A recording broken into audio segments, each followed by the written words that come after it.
Hi guys, my name's Ender.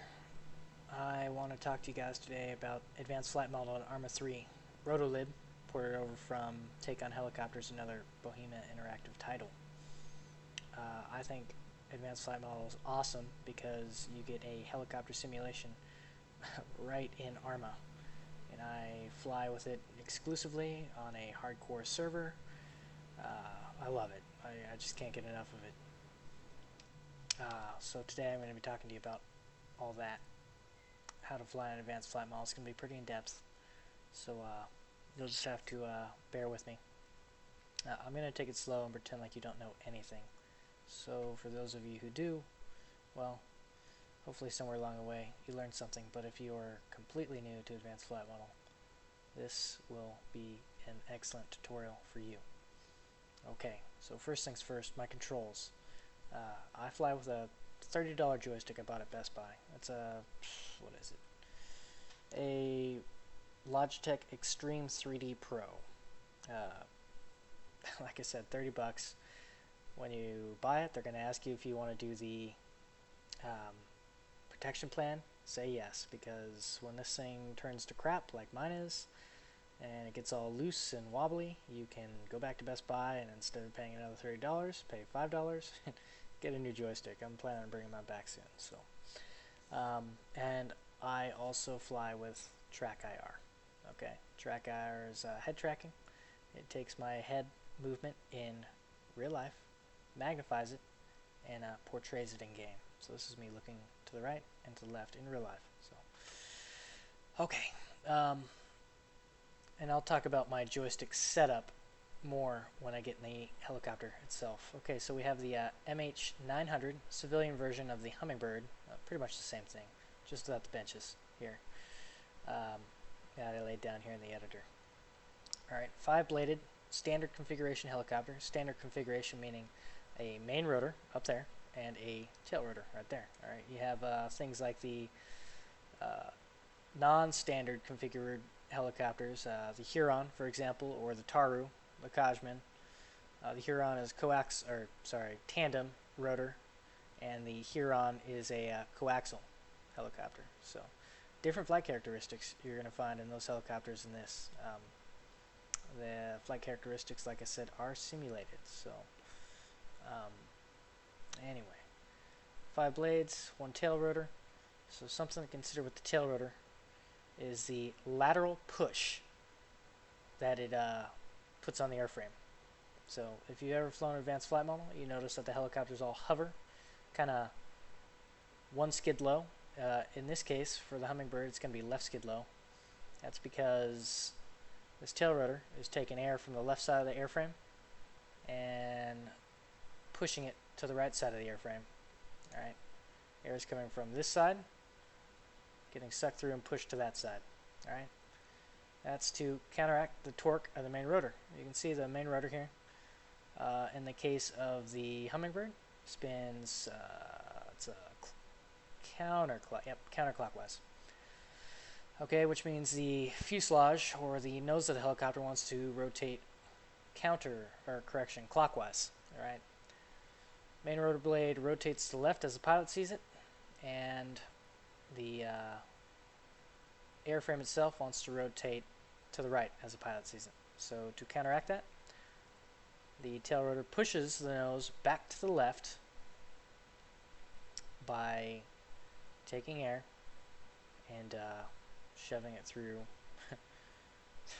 through itself to counteract the tail rotor. Okay, that tendency is called oh geez, sorry, something made me laugh here at home. I was talking about the tail rotor. Alright, tendency of the tail rotor to push air sideways is called translating tendency. Alright, translating tendency. Okay, so you have to counteract translating tendency by giving it a little cyclic to the left, a little joystick left action in this helicopter. In other helicopters it's to the right, it just depends on the way the main rotor head spins. So, alright, so you'll notice when I hover in this helicopter, it's going to be left skid low, okay? Left skid low. It will not hover perfectly horizontal with the horizon, okay? Keep that in mind. It won't fly perfectly level with the horizon because of the tail rotor.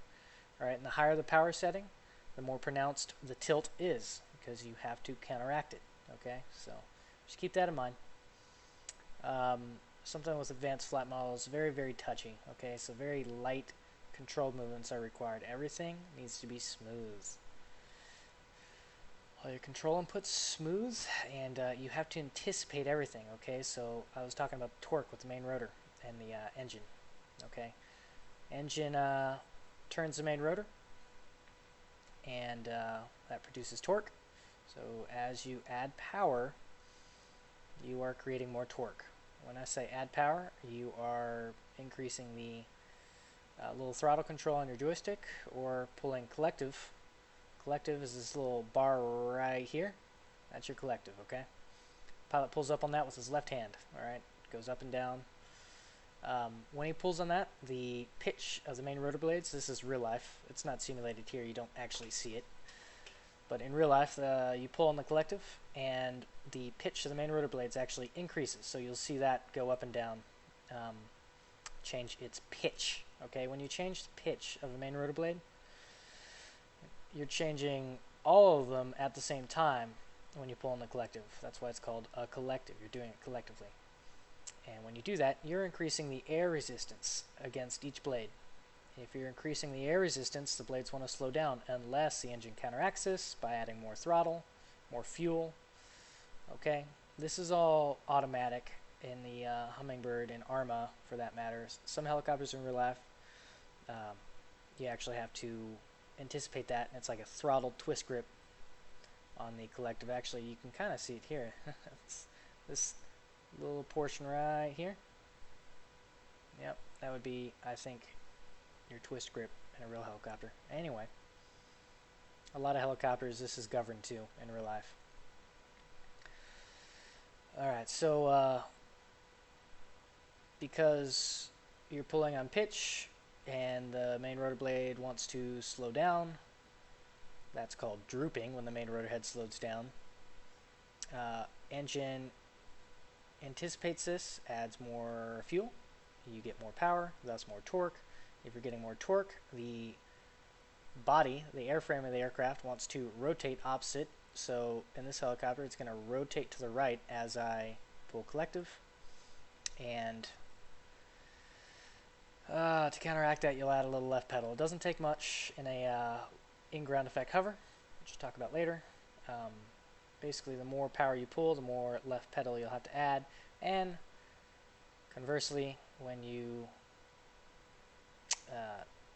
take out your power, you drop your collective, it'll be right pedal because the nose will want to swing in the same direction as the main rotor in low power settings.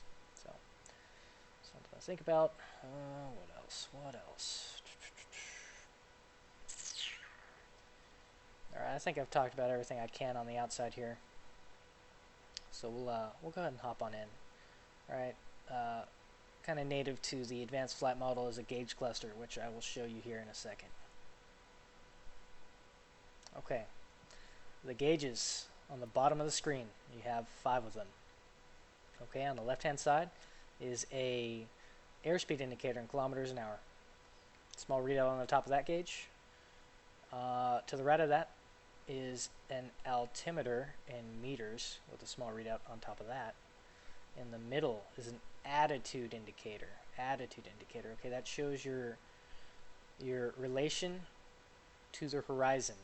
Okay, so that little white horizontal line in the middle of it looks like it has a W in the center of it. That's pretty much like your wings, if you will, your rotor disc. I'll talk about the helicopter like an airplane sometimes and refer to it as if it has wings. Okay, I'm talking about the main rotor. The main rotor is also referred to as the rotor disc or the rotor plane. Okay, all the same stuff when I'm talking about this helicopter. All right, on the top of the attitude indicator is your G meter. In some situations, like if you have stress damage turned on, the G meter is something you might want to pay attention to. You know, you could pop off the main rotor head by pulling too many G's, or not enough G's for that matter.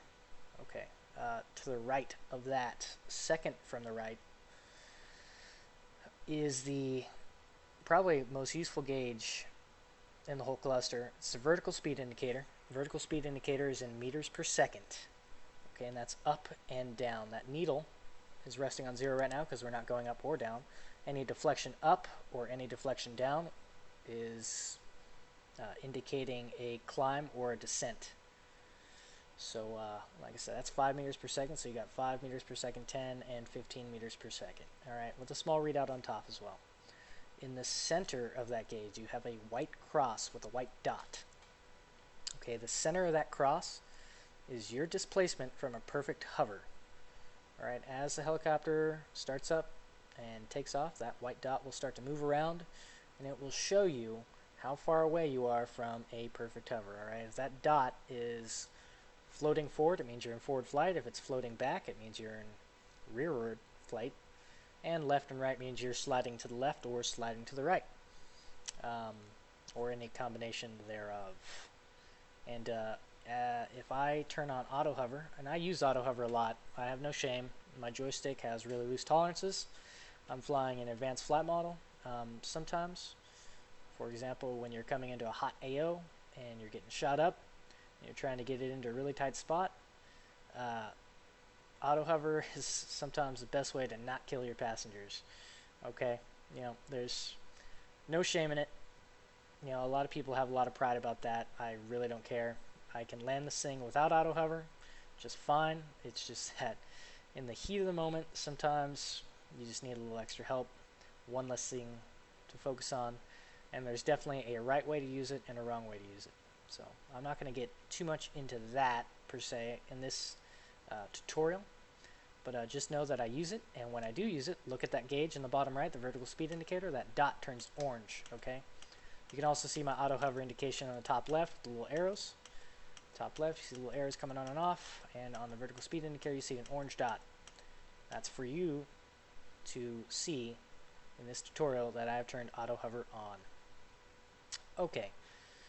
Now, still on the vertical speed indicator, you have 3 hash marks on the right side of it. Those 3 hash marks work in conjunction with this white bar that goes up and down.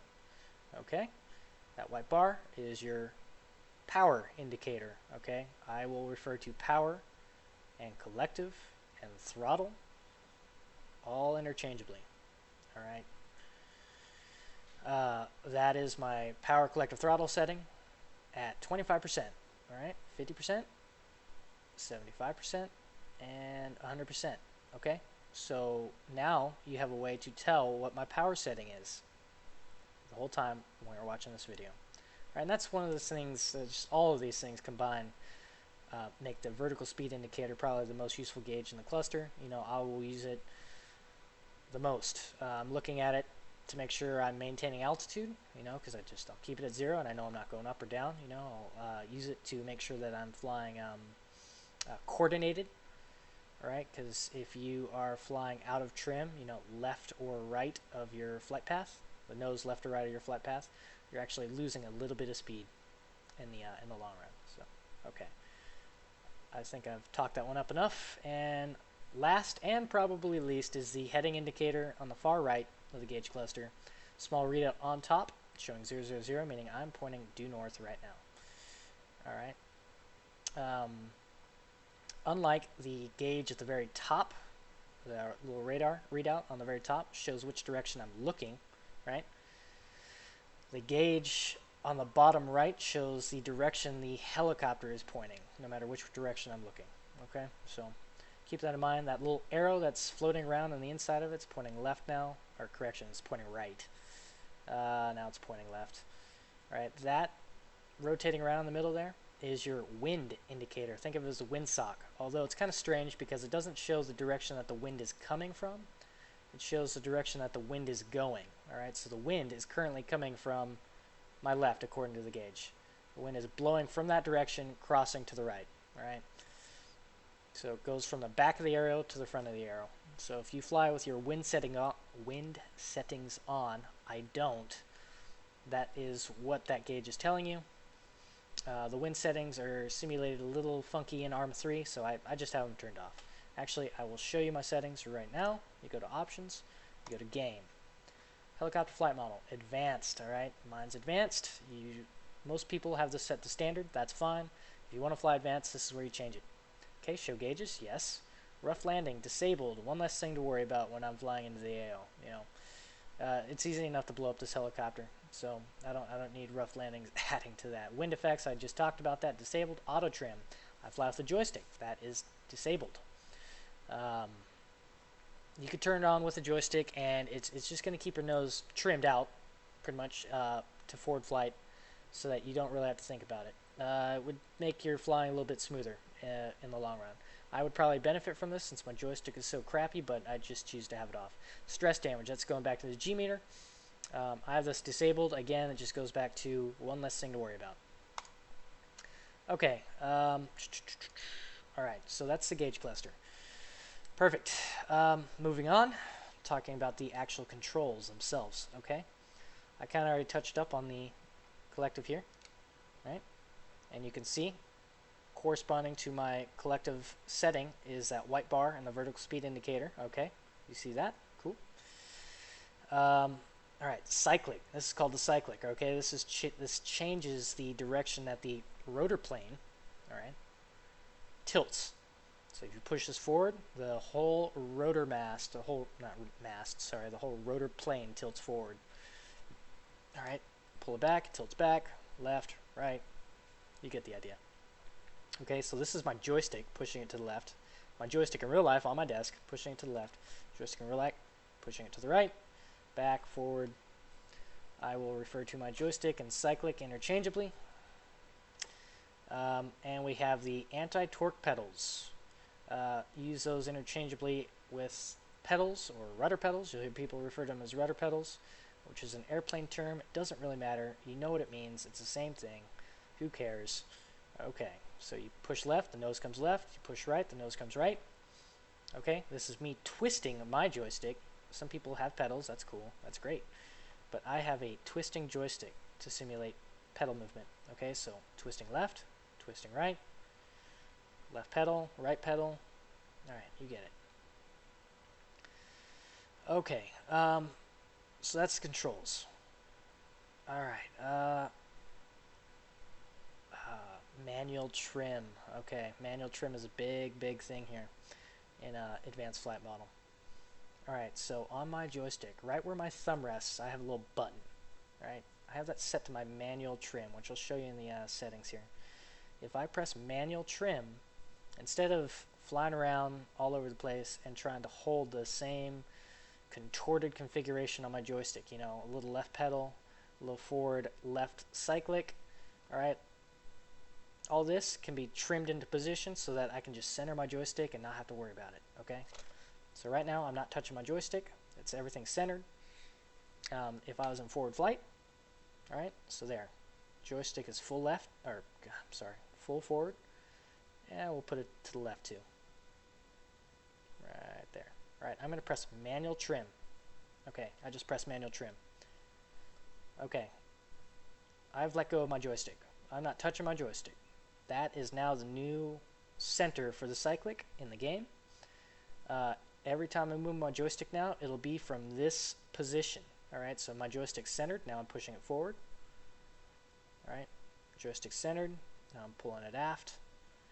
Pushing it left, pushing it right. Alright, I'm going to press the manual trim release and you'll see it pop back into position. There, manual trim's released. It popped back into its natural resting position. This is just like my joystick is resting right now in real life.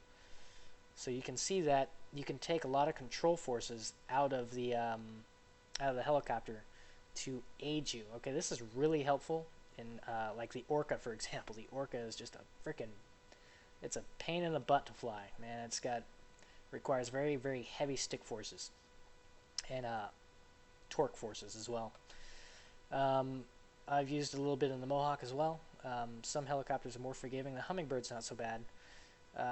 And the higher the weight which you definitely feel weight in Advanced Flight Model. If you load this thing up, you know, if you had the benches out there and you loaded it all up and put, if you had a full load, you definitely feel it would require a lot more power to hold a hover, which means everything that you do to hold that hover is more pronounced, more power, more left cyclic, more left pedal, everything.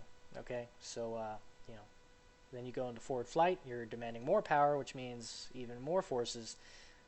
You can see now why the manual trim is so useful. Okay, and I'm going to show you where that is in the options. You go to controls, helicopter movements, and manual trim set. Okay, I got it set to button 2. Like I said, that's my thumb. That's where my thumb rests. All right, and then a manual trim release is just as important. I got that set to a not my hat switch, but the top of my joystick, another button I can press with my thumb up in the top right. All right, so very, very useful Advanced Flight Model feature that I will demonstrate a little bit later.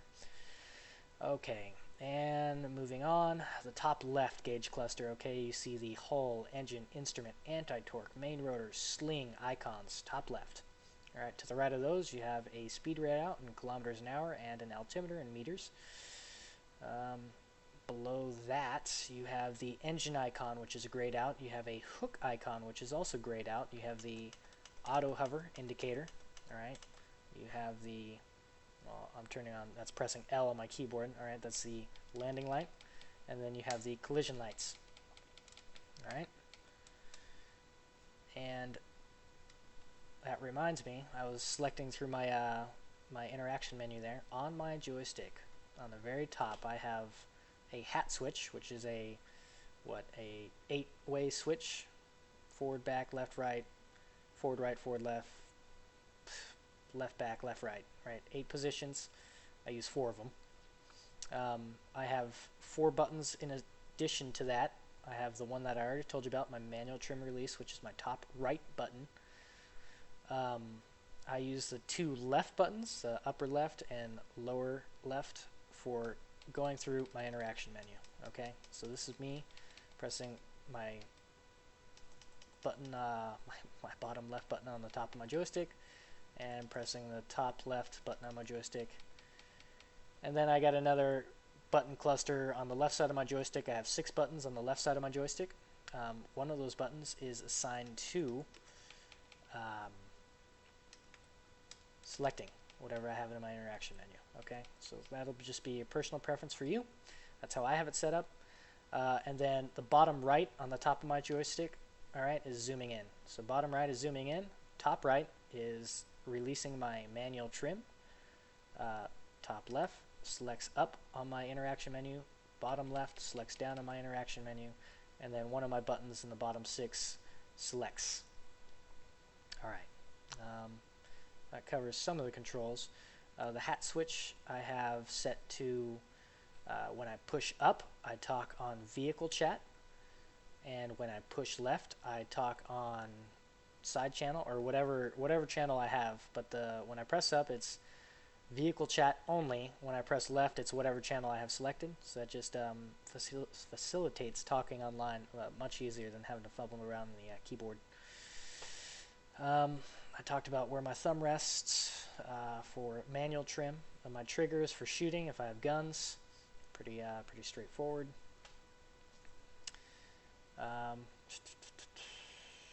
Okay. Let's see. I'll just keep talking about my joystick here. Bottom 6 buttons. Bottom 6 buttons. Like I said, one is for selecting. The interaction menu items, I have one for dispensing countermeasures. I have one for extending and retracting landing gear. They're both coupled to the same button. I have cycle targets if I have guns. I have sling load. If you press Control B, it brings up the sling load assistant. You see it there in the bottom right. I might talk about that later. But with or without the sling load assistant on, I can hook loads if I'm close enough by pressing one of my bottom left buttons, which is convenient if there's something I see that I want to sling. I don't want to think about where the button is on the keyboard. And then I have the auto hover button also selected in the bottom left. Alright, pretty close to my throttle. So my hand rests on my throttle and my pinky rests on my auto hover button. So there you go. A couple things I missed in the top left. Okay, you got that white bar on top, which is your fuel state. Full white bar means full fuel. And then the red RPM indicator, okay, you will only get that in advanced flight model. Alright, red RPM indicator basically is telling you that you have no RPM, or very, very low RPM. Right now the engine's off, so of course that would make sense. That will turn yellow when the RPM is in a moderate to dangerous level, and it will completely gray out when the engine is running to full speed. If you droop the main rotor head, remember, drooping the main rotor is when the main rotor slows down. You will also hear it audibly. The sound will change pitch. It'll get into a low whir, if you will, and you'll, in fact, I judge the speed of my main rotor by audio alone. Hardly ever look up at the top left there. It's just a 3-place gauge anyway. You got red, yellow, and off, so it's not very useful. But if you're flying without your volume, you could use that as an indicator for what your main rotor is doing. Okay, so alright, I think that covers pretty much about everything for the gauges. Okay, you have a nice instrument panel here, high definition. Pretty much useless to me. I don't use it. I mean, they're all simulated, but you know, you have everything you need right here in the bottom center of the screen. So I never ever look at that stuff down there. Just, it's pointless. All right. Well, without further ado, I will save this video clip and we will continue on.